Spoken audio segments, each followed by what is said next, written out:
Hello, everyone, and welcome to our session this day. And we are going to talk about Eric Erickson's intimacy versus isolation. And this is in accordance to our series of topics about psychological perspectives about love. So let me introduce myself. My name is Donis Bendicio, your lecturer for this day.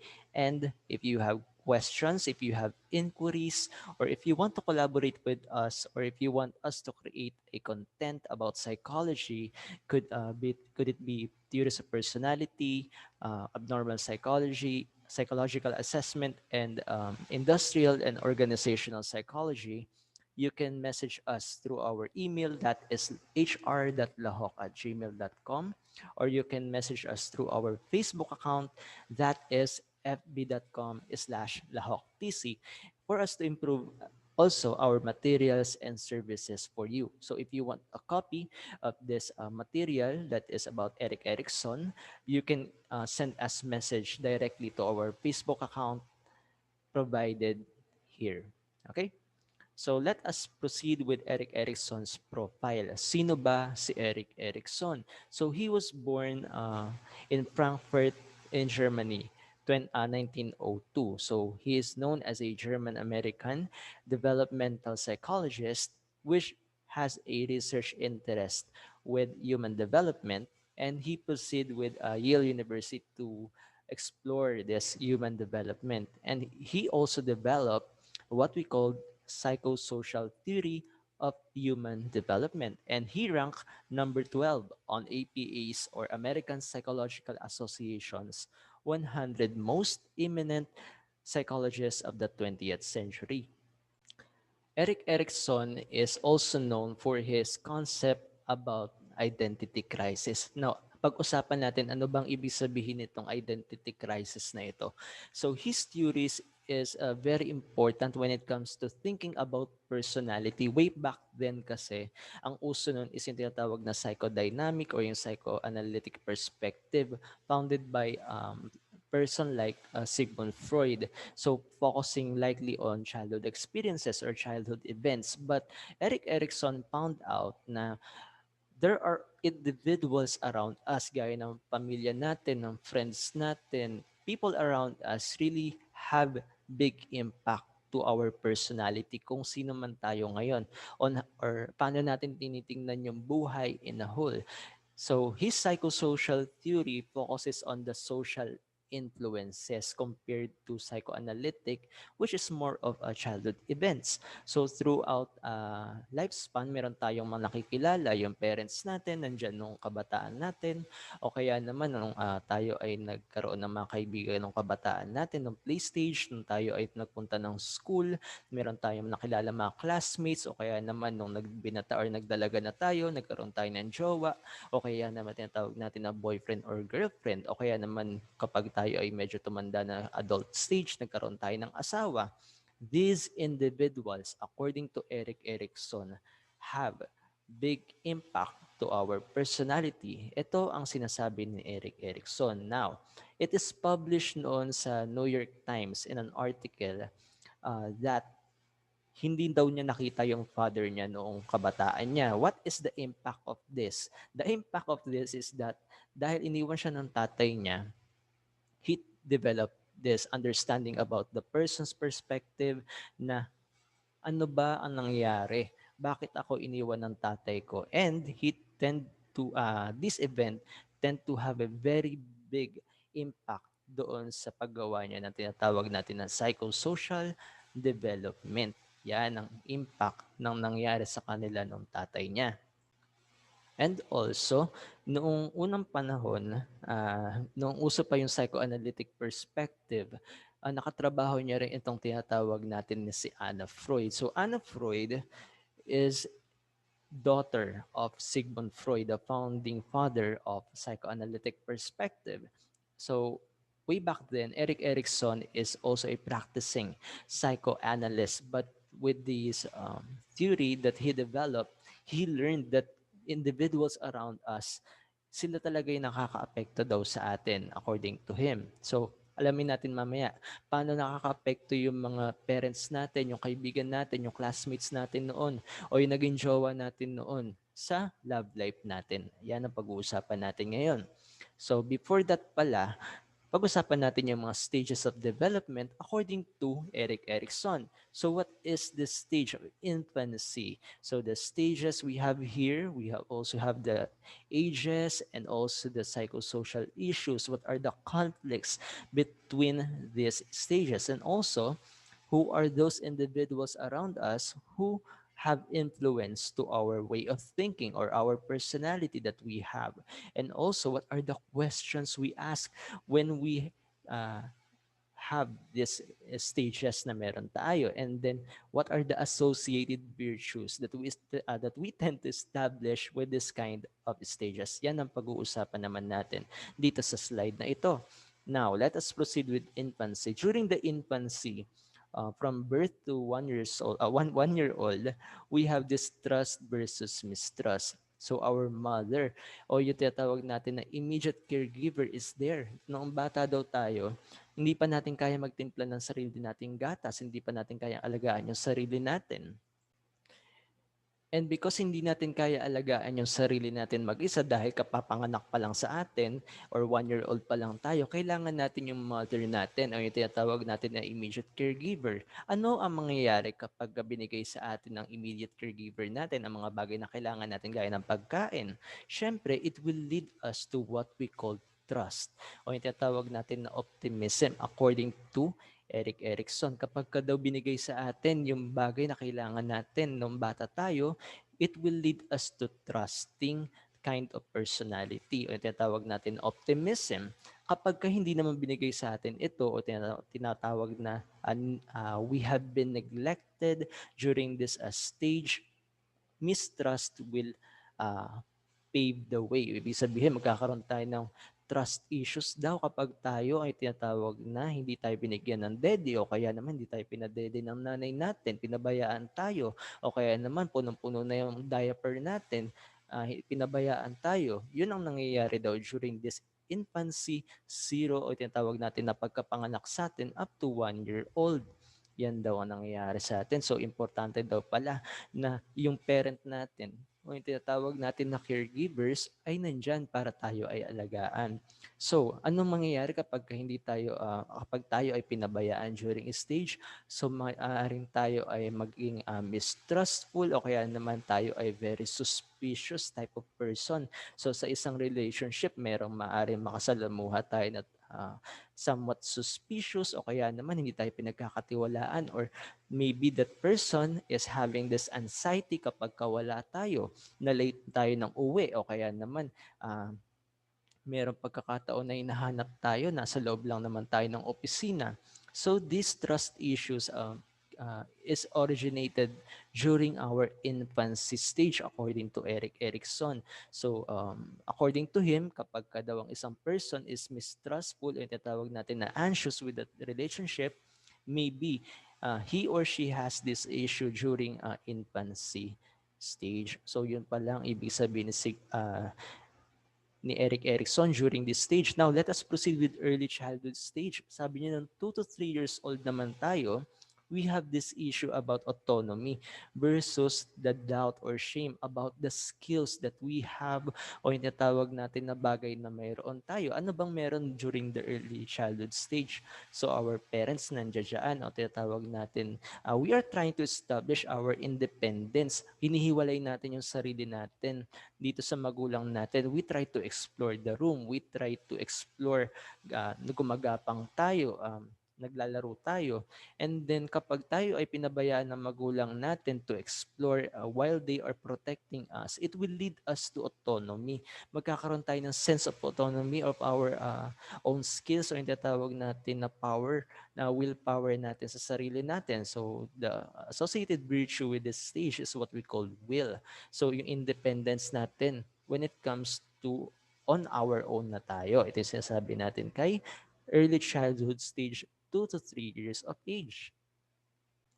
Okay, let us proceed with what happens kapag ang isang individual or kapag ang isang bata ay given the opportunity to explore, tinatawag natin to have the independence kapag ka siya ay naghahanap na ng tinatawag na ability to explore his own skills o minsan the ability to survive doon sa loob ng place at tinatawag natin autonomy o tinatawag natin early childhood stage. So ano daw ang mangyayari sa isang bata? So kapag ka hindi na siya nakadepende o tinatawag natin, we are establishing independence doon sa child, he or she might uh, experience yung tinatawag natin na healthy self-esteem. So kapaligtaran kapag ka naman tayo ay pinabayaan and then we try to be dependent o tinatawag natin, we are relying to our parents or your caregiver natin, ito yung tinatawag natin na doubt or shame. We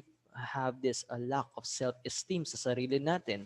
O we have this doubt na kaya ba natin? Do we have the ability para magampanan natin yung mga tungkulin natin sa loob ng relationship natin? O kaya ko ba talaga? So it manifests during the time na tayo ay tumatanda na or lumalaki na. Kaya ba natin? Kaya ko bang gawin ito? Kaya ko bang gawin yung ganyan? Kaya ko bang tapusin ito? Kaya ko bang tapusin yung ganyan? Kaya ko bang i-meet yung deadline? Hindi ko ba kaya? So it depends dito sa tinatawag natin during the early childhood stage na kung saan we are independent to our caregiver o yung tinatawag natin, we are establishing our autonomy and will. Yan, okay. During the childhood play naman, during the 4 to 6 years of age, at dito na tayo sa tinatawag natin na we are powerful. We have the purpose. We have the direction. We have the ability to initiate on our own. O tinatawag natin na pursue yung goals natin. Ano ba ang meron during the childhood? Siyempre, naglalaro tayo during the 4 years up to 6 years of age. Okay, during this kind of stage, syempre nakikipaglaro ang isang bata, gusto niya na habulin, halimbawa naghahabulan sila ng mga kalaro niya. His aim is para mataya o tinatawag natin na mahabol yung tinatawag niya na kalaro niya o kaya naman manalo dun sa laro. So, we try to establish what we call yung power to the child, yung tinatawag natin na initiative during this kind of stage. Paano naman kapag hinayaan natin na ang bata ay hindi makapaglaro o kaya naman sabi natin, wag ka muna maglaro, pumasok ka muna dun sa bahay, or we try to establish what we call guilt. We are trying to avoid yung tinatawag natin yung ability to play or yung ability to have the power or purpose or direction doon sa bata. Kasi normal sa bata na 4 to 6 years old yung maglaro, sabi ni Eric Erickson. So, hayaan mo daw siyang maglaro, sabi ni Eric Erickson. 4 to 6 years old na siya, dapat meron na siyang initiative, sabi ni Eric Erickson. So, we are trying to have this ability to initiate on our own and activities where we pursue our goals. So, ano daw ang mangyayari kapag ang bata naman ay meron tinatawag na initiative? So, during this period, ang bata na merong good interaction with other children o yung mga kalaro niya, provide this opportunity to explore yung interpersonal skills. Pag sinabi natin interpersonal skills, so aside from sarili mo, you have this good relationship with others. Malalaman natin kung ano yung nararamdaman ng ibang tao, ano yung nararamdaman ng isang bata kapag nadapa siya. Tatawanan ba natin? Siyempre, pag nadapa, umiiyak, nasasaktan. So we are exposing our child to these experiences na nakakapaglaro siya and he knows when and where to feel secure during this kind of play dahil nandun naman yung parents niya, yung caregiver niya nagbabantay, and the caregiver is not overpowering the child when it comes during the play na tinatawag. So the children develop the sense of initiative also during this play. So kapag kayo ay laro ng bata daw kayo, magkakaroon daw kayo ng initiative. Ano ba yung mga roles mo bilang isang magulang? Ano ba yung roles mo bilang isang girlfriend? Ano ba yung roles mo bilang isang boyfriend? And of course, during this stage, dito natin na-establish what we call the purpose in relationship. So sana marami tayong natututunan during this discussion. Now we have childhood during the school. Nasa school na tayo ngayon. Ito tinatawag natin na 7 years of age and tawag natin up to 12 years of age. Ano ang ginagawa natin during that time? Nasa school tayo. Elementary ako niyan nung 7 years of age ako. Nasa grade 1 na yata ako niyan until 12. Yung 12 ako, syempre nasa ano na ako nito, grade 6 or high school na yata ako nito. Yes, high school na ako niyan. And then, ano ginagawa ko dito during this stage? So, sabi, we have establishing what we call the industry versus inferiority, and we try to have this competence in terms of intellectual, social, and physical skills. So, ano yung mga natutunan natin during the infancy, early childhood, childhood play, is natututunan na natin or ina-apply na natin dito sa tinatawag natin na childhood or school stage. Okay, again, what happens to a child during this stage? So, in this particular stage, the child or child's peer group, yung mga kaibigan niya, try to gain greater significance. So, minsan nagpapasikatan sila, sino ang may magandang baonan, sino ang may magandang pencil case, sino ang may bagong sapatos. So, will become a major source of child's self-esteem. So do not worry kapag maganda ang mas maganda yung tinatawag natin na lunchbox ni classmate. Kung maganda naman yung pagpapalaki ni parent during the industry and inferiority stage, there is no need to worry for the child. So, halimbawa, maganda yung pagpapalaki ng magulang sa kanya during this time, o tinatawag natin, we try to hone the child's intellectual skill na anak, ganito. Kaya sila nagkaroon ng magandang lunchbox kasi meron silang pambili. Tayo, sakto lang, ilalagay lang natin sa loob ng cute na plastic or tinatawag natin na cute na baonan. At least you have this gamit na magagamit mo during the time na magla-lunch ka. So, o kaya naman, merong magandang pencil case si classmates. Anak, ganito yung pencil case ni classmate mo, kaya maganda yan kasi meron silang store o kaya meron silang pambili ng pencil case. O kaya naman maganda yung lapis niya, meron yung tinatawag na magic pencil. Na kaya maganda yung magic pencil niya kasi meron silang pambili. Tayo, we have this ability naman uh, to buy yung tinatawag natin na Mongol number 2. Cute din naman yung Mongol number 2, nak. O yan, so we are trying to be good, sabi ni tinatawag natin ni mother o tinatawag natin na parent. And that is okay, sabi ni Eric Erickson. We are establishing the industry and we are not inflicting inferiority to our child. Pag sinabi nating inferiority, ganito, na kaya tayo walang pambili niyan kasi ano tayo, mahirap lang tayo, hindi natin kayang bilhin yan. So we are establishing the sense of inferiority to the child.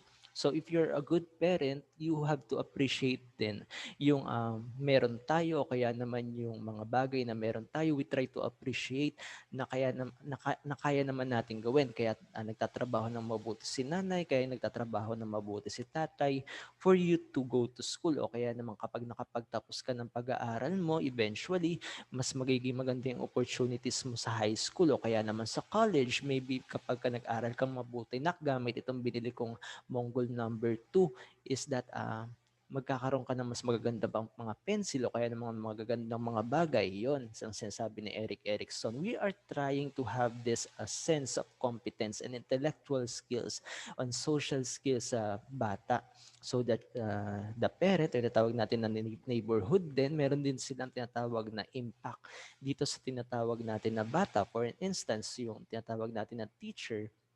So the teacher may not try to compare kung ano yung meron sa isang bata and then dun sa isang bata, mas magaling sa ganito, mas magaling sa ganyan. Rather, we try to reinforce what we call the good behavior among the children. So anong ibig sabihin nito? We try to reinforce what is good about them. Kapag magaling yung bata or the first step na ginawa ng bata na try to initiate o tinatawag natin na to do good things is that we try to reinforce them na, okay, ganito, ang galing mo naman, kaya mo palang gawin yung ganyan, kaya mo palang magsalita ng ganito, kaya mo palang mag-solve ng ganyan.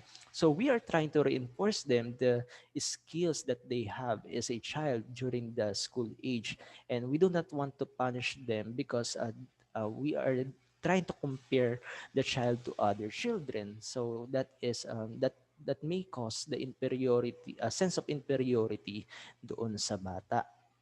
So the child feels the need to win. So kailangan niya manalo, kailangan meron siyang good things na nagagawa sa loob ng school. And of course, we are trying to build the competencies or yung tinatawag na being competent during this tinatawag natin na school age. And then We try to have this value, yung tinatawag natin na kahalagahan natin sa loob ng school, kahalagahan natin sa society na meron tayo. Kasi doon bata tayo during this stage, ang society na alam natin ay yung bahay at yung school. Yung tinatawag natin, for example, yung church na meron tayo, for an instance, kung nagcha-church man tayo, and then begin to develop the sense of pride. Gusto natin yung bata merong pride kapag meron siya na-accomplish na mga bagay. So ganun din kapag tayo ay tumanda no, kaya naman we are in a relationship, we are trying to establish what is good about us. So halimbawa, we are good about entrepreneurial skills, marunong tayong magbenta, o kaya naman marunong tayong gumawa ng mga bagay na ikinatutuwa ng ating partner, o kaya ginagawa natin para sa ating partner, or yung tinatawag natin na girlfriend, o tinatawag ninyo na boyfriend. So these things are really to really have to be appreciated for us to build what we call industry instead of inferiority. Okay? So ito yung sinasabi ni Eric Erickson. Now, let us proceed with adolescence ages. Okay, that is 13 to 19 years of age. Ito yung tinawag natin na nagdadalaga na at nagbibinata na ang isang tao. Okay, pag-usapan natin ngayon to. We have the identity versus role confusion. Gaya na nabanggit natin kanita, meron tayong mga bagay na ginagawa sa loob ng school or community na meron tayo wherein we are being reinforced by the certain individuals around us gaya ng tinatawag natin na teachers natin o kaya naman ng mga kaibigan natin o yung mga parents natin. In this particular stage, we have this identity versus role confusion or yung mga peer groups natin. Sino ba yung mga sinasamahan natin? Are we into games? Are we into a different kind of play? O kaya naman are we into different kind of interest? Are we into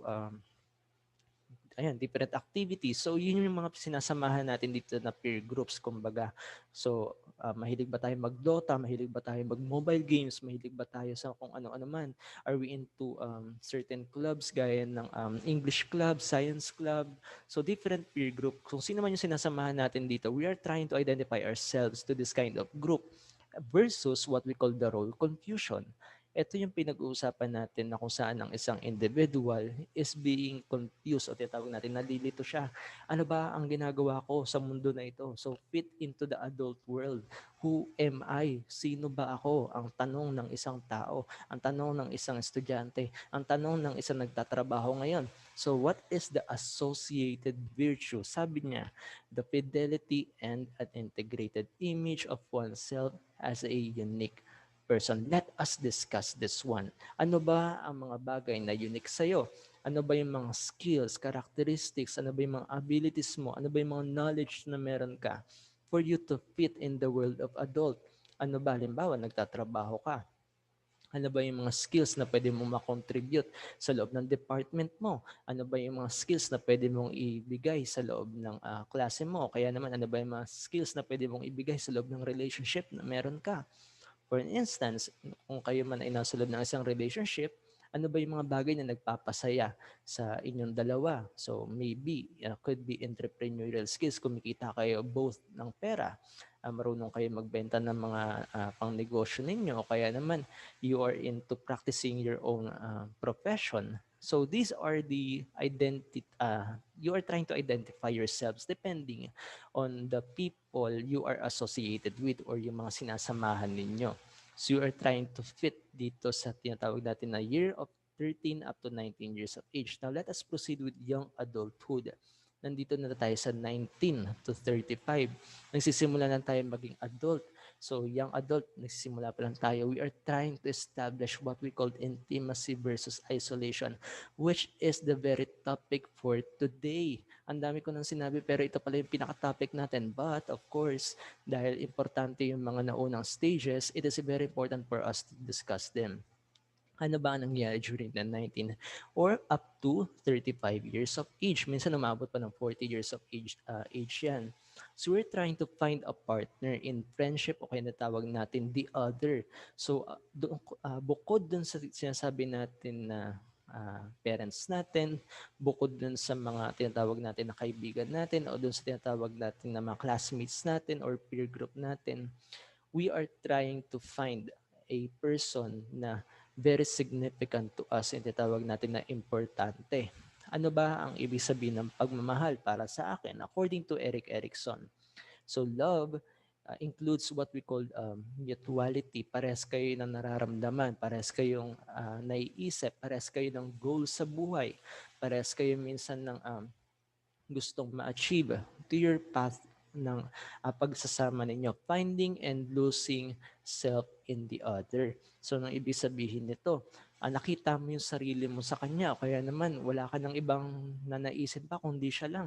And then, losing self in the other. Ibig sabihin, there are times na you are both o you have the mutual feelings for both you, di ba, nagmamahalan kayo sa bawat isa, hindi niyo napapansin yung oras, mga ganyan, and then career commitments. So for instance, you have the same goals. Gusto niyo magkaroon ng sariling bahay, gusto niyo magkaroon ng sariling kotse, gusto niyo makapag-travel kung saan-saan, gusto niyo ma-explore ang mga bagay na hindi pa ninyo natatagpuan. So yung mga bagay na yan is when we met this person, very important person in our life.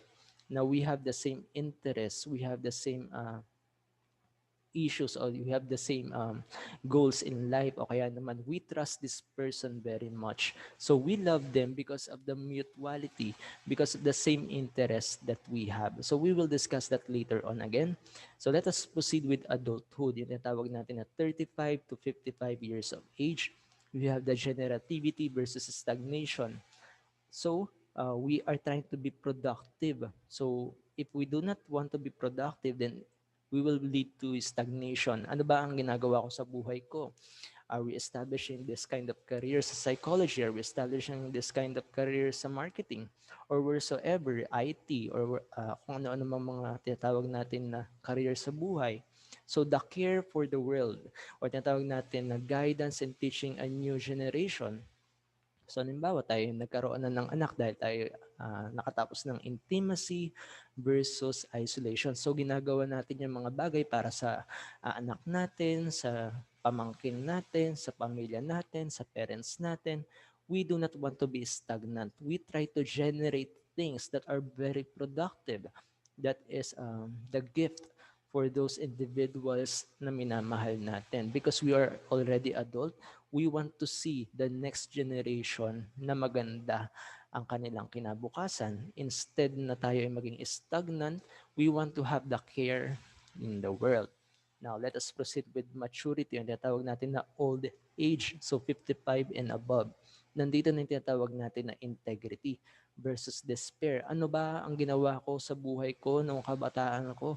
Ano ba ang mga na-contribute ko sa mundo? So, if you are satisfied of what you did during the time na ikaw ay meron pang energy, you have the time and energy, you have this ego integrity na tinatawag, you have the humankind, you have the wisdom na pwede mong i-share sa iyong mga mas nakakabatang generation. So the sense of fulfillment and satisfaction with one's life, you are satisfied na ganito yung ginawa mo sa mga anak mo, buti na lang ganito yung binigay ko sa kanya, buti na lang pinag-aaral ko siya, buti na lang, okay. Yung mga bagay na yan ay pinagpapasalamat natin because we have this ego integrity. But if we did not meet this one, we have this despair, pinagsisisihan natin, dapat pala ganito, dapat pala sinagot ko siya, dapat pala. So meron pala tayong mga what if, yan, yung mga bagay na pinagsisisihan natin. So let us proceed with the real topic, the intimacy versus isolation. Ano ba ang ibig sabihin ng intimacy versus isolation according to um, Eric Erikson? Yan. Yan ang pag-uusapan natin ngayon. Okay, wait lang. So let us proceed. The successful completion of this stage can result in a happy relationship. Kapag daw successful tayo, gaya na nabanggit natin, nakita na natin yung tao na para sa atin, we are successful about it. Pero there are times na we feel successful kahit wala naman talagang romantic relationship. So this is just one of what we call this.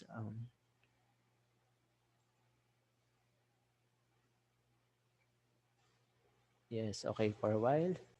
So yan. So we feel good about the friends that we have, or we feel good about those people that we care about. And that is intimacy versus isolation. We have a good relationship to the person that we love, yung spouses natin, yung girlfriend natin, yung live-in partner natin for an instance, and this sense of commitment and safety is we are trying to establish during this kind of relationship that we have. So ano mangyayari daw sabi ni Eric Erickson kapag tayo ay afraid to have this commitment or intimacy. So we feel lonely. Yung tinatawag natin, we try to isolate ourselves. Gusto natin mapag-isa.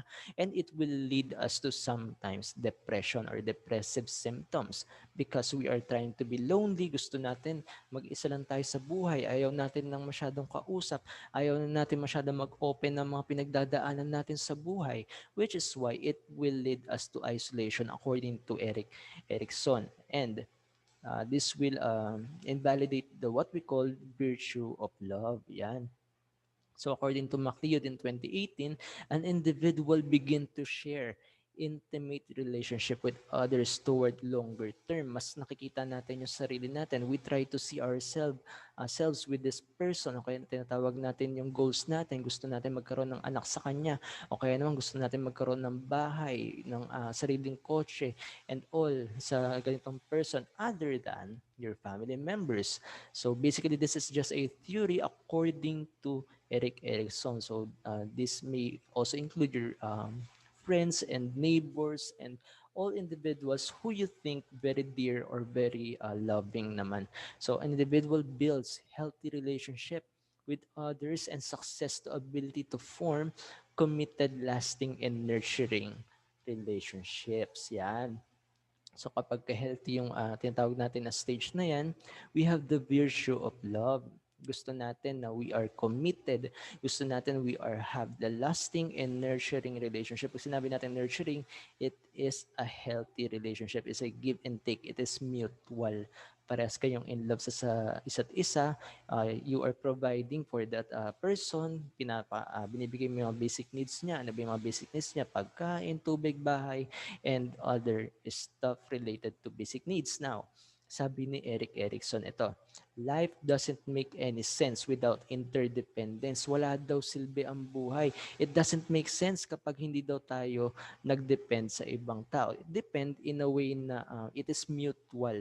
So, if we give something to our partner, if we give something about to we give something to our loved one, so we also receive good things from them. So we need each other. So hindi tayo gaya ng bata na we are just dependent dun sa caregiver natin o kaya dun sa immediate parent natin.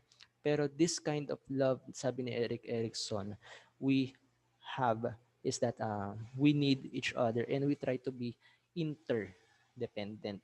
So that is better for us all. So ano daw mangyayari kapag tayo ay na-isolate? Maaring tayo ma-depress o tinatawag natin we may have the symptoms of depression. Ang sabi natin dito, will I be loved? Kamahal-mahal ba ako? Or will I be alone? Magiging mag-isa ba ako sa buhay?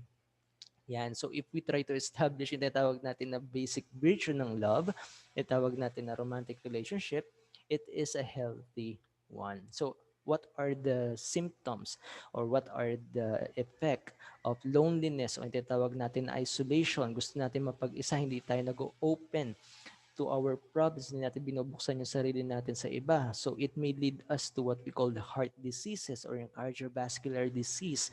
So maaaring magkasakit tayo sa puso, sabi niya. And we may also experience the symptoms of depression. Gusto natin mapag-isa, napapabayaan natin yung sarili natin.